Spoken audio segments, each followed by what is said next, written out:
des éléments de la brigade de sécurité rurale 2, BSR2, de Bouaké ont abattu, ce mardi 5 juillet 2022, 3 dangereux coupeurs de route sur l'axe Daoukrone-Gatakro, au PK16.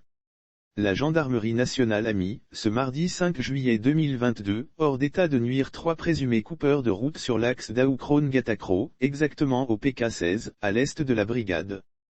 Les coupeurs de route tentaient de s'installer à proximité de Ngatakro en vue de mener une attaque surprise selon nos sources, des éléments de la brigade de sécurité rurale 2, BSR2, de Bouaké, exploitant un renseignement, ont surpris, ce mardi 5 juillet 2022, à 9h55, les 3 coupeurs de route qui tentaient de s'installer à proximité de Ngatakro en vue de mener une attaque surprise.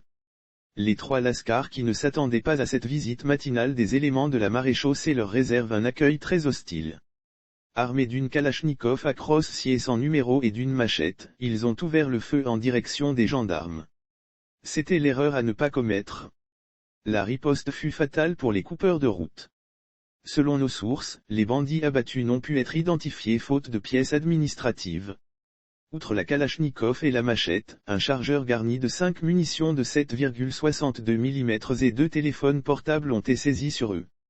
Les 2 téléphones portables saisis ont été confiés à la SAT pour exploitation numérique si leurs corps ont été enlevés par les services des pompes funèbres et conservés à la morgue. Les 2 téléphones portables saisis ont été confiés à la SAT pour exploitation numérique. Les autorités administratives et judiciaires ont été informées et une enquête est en cours. Le nettoyage de ces individus sans foi ni loi intervient quelques jours seulement après le décès de Zaleh Alassane, un commerçant burkinabé âgé de 27 ans, abattu par 2 bandits à moto, alors qu'il effectuait des achats dans une boutique, au quartier Gagou, à Daoukro.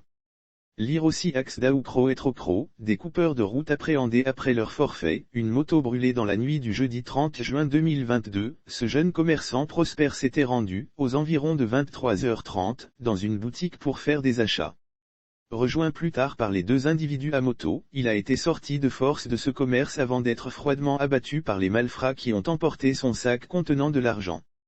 Sauf autorisation de la rédaction ou partenariat préétabli, la reprise des articles de l'infodrome.com, même partielle, est strictement interdite. Tout contrevenant s'expose à des poursuites.